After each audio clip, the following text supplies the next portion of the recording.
Hello and welcome to how I play my level 60 Shaman. So let's just kind of jump right into it.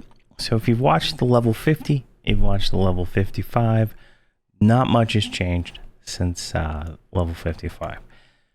We're going to go over spells, we'll talk about any hotbar changes I've made, and we'll talk about a few AAs that the Shaman got during this, and we'll kind of go from there.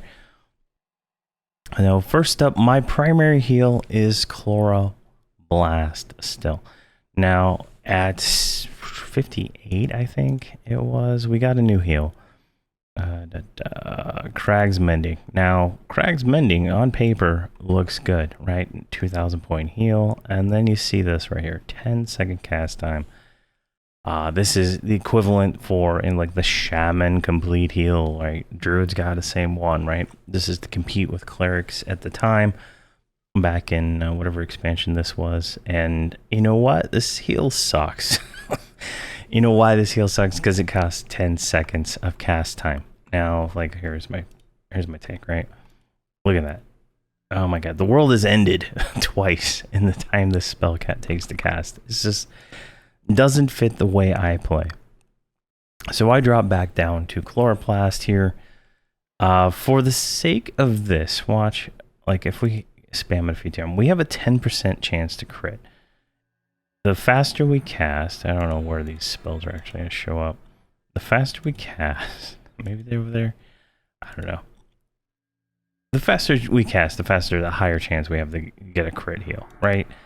My Shadow Knight barely needs healing, so that works out well for me. So I use Chloroplast. I would say if you're maining a Shaman in, this content where, like, let's say 1 to 60, and you have this, I would probably memorize the other one too. If you're, you have a beefy tank in your group and you want to use that, 2,000 point heal. But since this is live and we have access to AAs, we have access to all the focus items and stuff like that, it's more beneficial to me to cast a slower or a faster heal that does less. Because, I mean, it's half the heal, but when it crits, it does more. And I don't need anything else on the Shadow Knight. So that's how I play. So Turgor's Insects. So this is the level 51 slow. I don't slow much, but when I do, I use Turgor's Insects. It is quality, a slowing action. Back you off. Come on. There you go. All right. It's there. I mostly, if I slow, I'm mostly relying on the Beast Lord to do it. I'm probably going to remove this button soon. Like, I feel like the Beast Lord is better for slowing than the Shaman when certain things are going on. Next up, I have 3 dots. We get Bane and Knife, Pox Bertoxilus, and Anathema. They do a lot of damage. Now, if we go over the spell damage tab, and let's just hit the dots and watch this. All right, Bane and Knife. Ignore the Beast Lord, who has dots on the same button. Bane and Knife hits for 62, does 495. Pox Bertoxilus hits for 259, ticks for 283, and Athenia hits for 576. So you can see there, I'm almost at 1500 damage a tick, just from 3 spells. So the Shaman has a significant amount of DPS that it can put out when it needs to, and when the fights allow it, right? These are, what's the duration on these things here? Let's see here. Pox, this and that. 42 seconds, a minute, 24, 30 seconds, right? If the fight is going to last, that long, then you should be dotting. If it doesn't last that long, you should not be dotting. Because it's just, I feel like it's going to be a waste of mana. I mean, what are we at? 860 mana.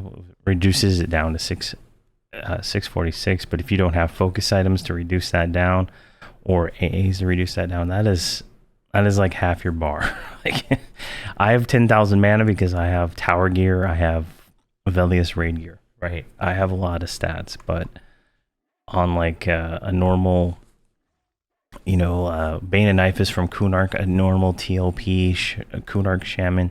You're going to have, as an ogre, you're going to have like 150, 200, under 200 wisdom without any of this stuff. You add in all this other stuff, you start getting into that, wisdom cap stuff, right? Like I have 346 wisdom with all my gear, but I'm capped at 255 right now. Until next level, then we get the AAs that allow you to go over the caps. But it's a lot of damage. It's worth it if you can muster it. Then I have Spirit of the Jaguar. Now, this is a proc buff that I put on the tank. I only put it on the tank because he's the only one I guarantee that will be in melee, right? Because I'm kind of lazy and I skip the Bard and I skip the Beast Lord sometimes. But if we take a look at this is like, how much is this procking, right?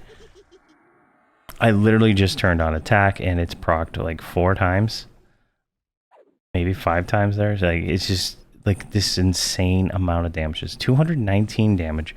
We saw the crit version right here was 657.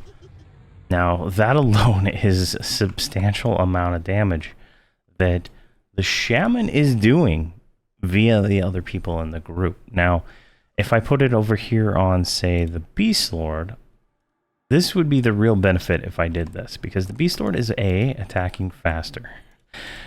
Go here, spell damage. The Beast Lord attacks faster, double attack, dual wield, all that good stuff, right? And you can see there, she is getting probably, if not more, the same, if not more procs as him. And I don't think she's hasted at the moment. So it's just like crazy damage that you can get out. Now, the Jaguar spell line becomes AoE, group-based AoE at some point. I think it's like level 70, 75, somewhere around there. And then everybody will have it. All the pets will have it. It will be a complete and utter joke about how much damage is going out. Like, once it lands on pets, like these water elementals be doing so much more damage. So that is like my number one spell to get out after heals. Like if it's not up on the tank, I have a button just for it. Numpad 7, straight up buff him up. There's another spell we're gonna want to keep on the tank later on, but not right now. But that's number one. Next up, I have Torpor. Torpor is our heal over time spell, and this is what I use to heal everybody but the tank. I can use it on the tank, but as you can see, watch, I'll cast it on myself here. And you can see why I don't cast it on tank. It makes us move slow. It also slows down our attack rate significantly. Now, for a Shadow Knight, that doesn't matter too much because the Shadow Knight is jolt-based aggro spells. But on other tanks, that might be, an issue. Plus, I like to move around. I like to run really fast. And this is terrible for me. But putting it on my mages that don't move, that don't do anything, like they're sitting there casting spells, they don't need anything. So I can throw that on there and they're good to go. Later on, we get a group version that removes all the negatives. So we'll be using that as one of our primary heals later on. In fact, that is the focus spell for this shaman class, Sheriff Renewal. So it's a group torpor with no negative effects. So that'll be spam cast at all times. So most of the group will not even need to be healed at that point. But that's way later down the line. Kind of just saying how this goes. Now I have Cannibalize 4 here, and I have Cannibalize on number 2 here. I don't have anything else bound on number 2 for any of my other characters. But I have it here just in case I need mana. Like, I haven't run into the case since I got this tower gear, because I'm at 88 HP regen and 72 mana regen standing, right? If I sit, I go to 93. If I mount up, I go to 93. So it is a lot of mana regen. That's 93 mana per tick sitting, 72 mana per tick standing, and I think in combat it goes down a little bit, if not the same. I'm not 100% sure, but it's crazy. And then I can Cannibalize 4 as I need to. This does 150 150 damage to me for I think like 75 mana, give or take. So you know it's pretty nice. You can see I'm just like regenerating this back fairly quickly. I can't even cast it fast enough before I regenerate that 150 damage. I do have Bard Song going. I do have Torpor still on, so as long as I Torpor myself, I'm good to go. And then here I have Regrowth of the Grove, or I guess Regrowth of the Dakura. It's the same spell as the Druid one, but just named different. Now, I like to keep regen on all my characters, mostly because it is the most mana efficient heal. If you're not getting hit, you're regenerating life, right? And it stacks with this, you know, just gets me to that extra life that I need, and I don't have to heal. So if you watched the previous video that was, I think it was called Back to Chardock from the Hobbs and Friends series, I keep that on there. And the only person I really have to heal ever in that series is the tank. I've kind of got it down to everybody else is kind of standalone and got their own thing going on. I've lowered their aggro and stuff like that.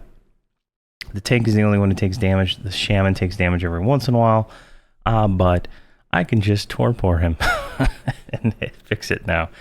But previously I was using Stoicism to do that, which is it's like less heal, but it's still pretty good. I mean, it's a heal over time, and it just works. Now with that, I do use some other spells for buffing. I do use Spirit of the Belai for Spirit of Wolf. I try to keep that on everybody, even though at this point it's not really necessary, but it does give an attack rating. Gives a little bit of attack, so it's worth hitting. That increases chance to hit. Once that lands on the pets will start moving faster and stuff like that. But I use that one. I do keep the shaman pet out at pretty much all times now. I don't attack with it very often because just the way that I have these hotkeys set up, the shaman is not really an aggressive class when he's healing, right? Like the druid and the cleric get target spells that kind of like you target the mob and it does damage to, or heals, you know, the tank, and it heals whoever's being attacked, right? There's some spells like that those classes get, and the shaman really doesn't have any of that right now.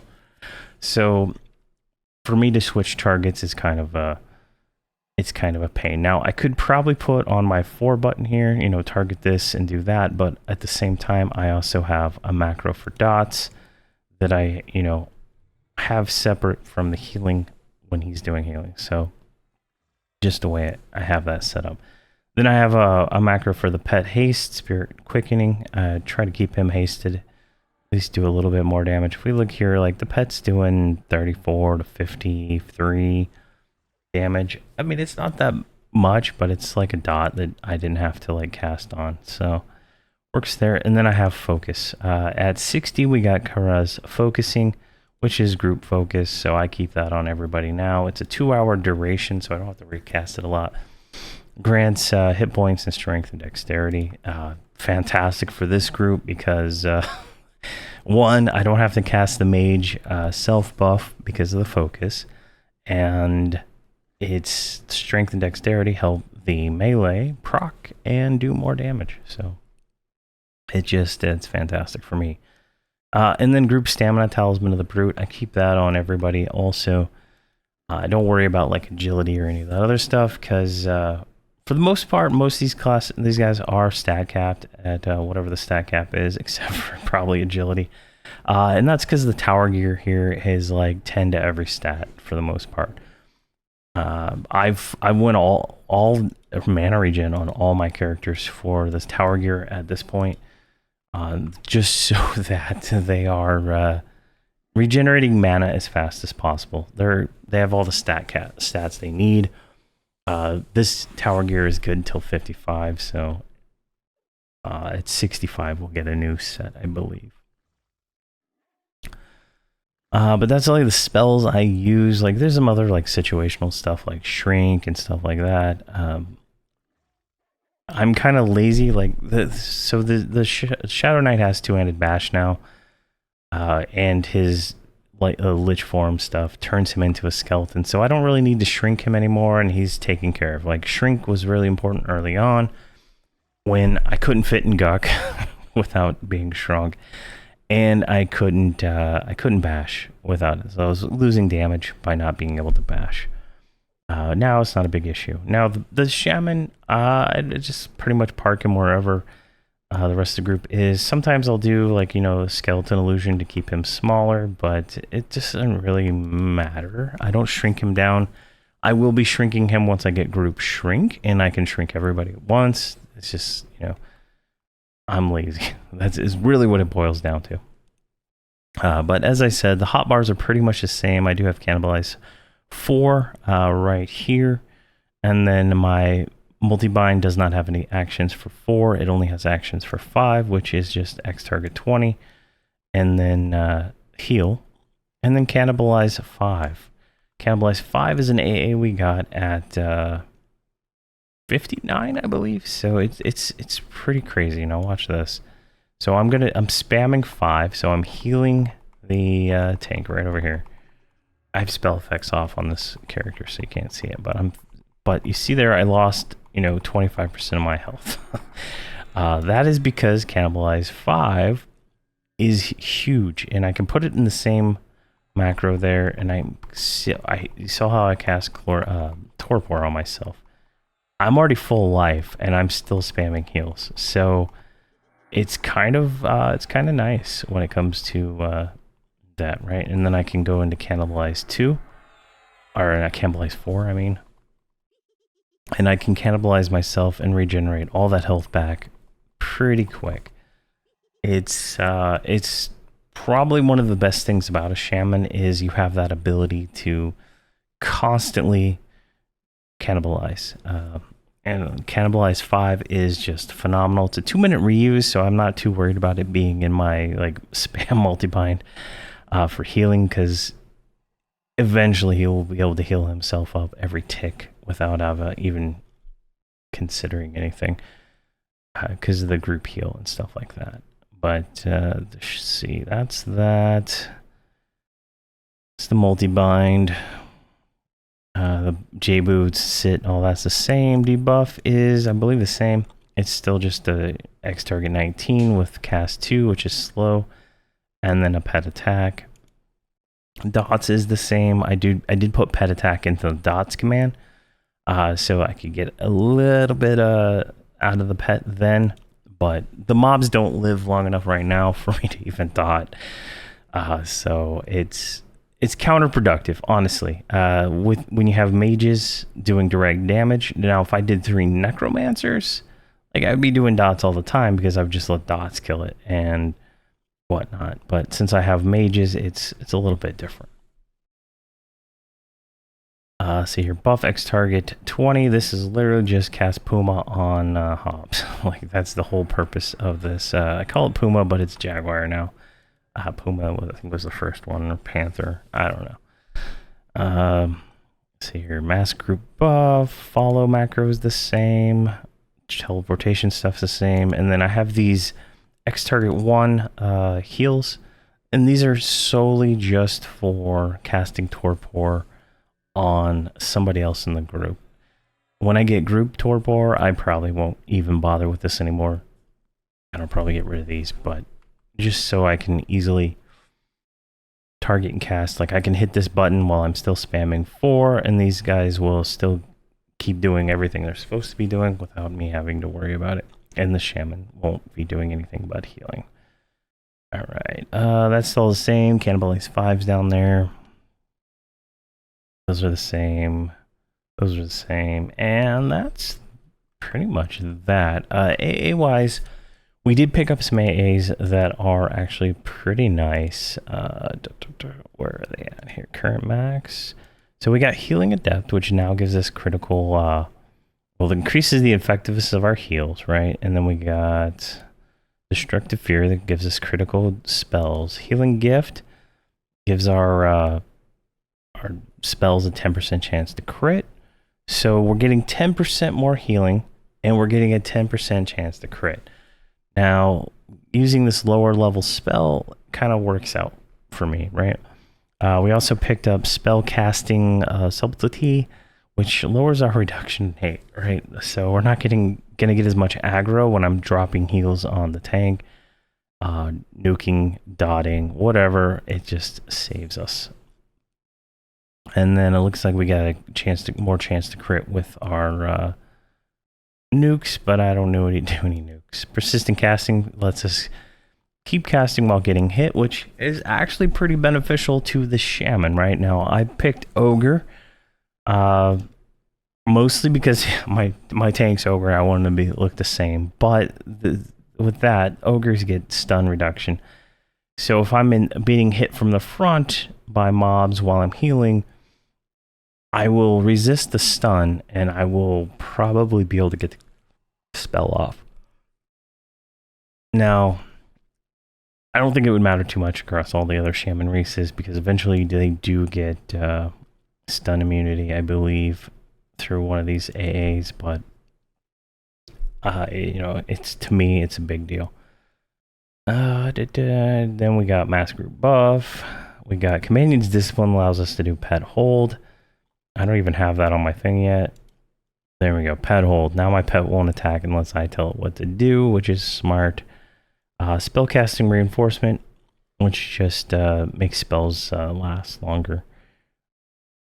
There's a focuses that stack with that too, but we don't have any of those yet. Then we also got another spell slot at some point. Spellcasting mastery reduces the mana cost of a lot of spells. Quick buff makes the buffs cast faster. Like, you see why I cast this, right? It starts at 50%. That's what this is doing. Summon companion. That's dumb. Secondary forte. This allows our secondary cap on our specialization, so we get more more mana reduction, I guess, is what it comes down to. We sort here. I don't even know what mine's set to right now. I have alteration, and it looks like conjuration got picked as the second one, so that's kind of how that works there. But you know, they just lowers your mana costs. And then cannibalization right here, that's that cannibalize, consumes 2,000 health for 1,000 mana. So it's like almost a 1 to 2. 1,000 mana for 2,000 health. Pretty good spell overall. Rabid Bear, I've never used it. It's melee. It's a box. If I was playing the main shaman, I'd probably use that more. And that's it. So overall, pretty much the same, but we've gained a lot of little things that just add up to greatness. But I find the shaman to be very good right now. You know, I'm not having any issues with my group yet. We'll see as we get further down the line. You can watch this character in action in the Hobbs and Friends series on my channel, and you'll see how it goes. But thank you very much for watching, and have a fantastic day.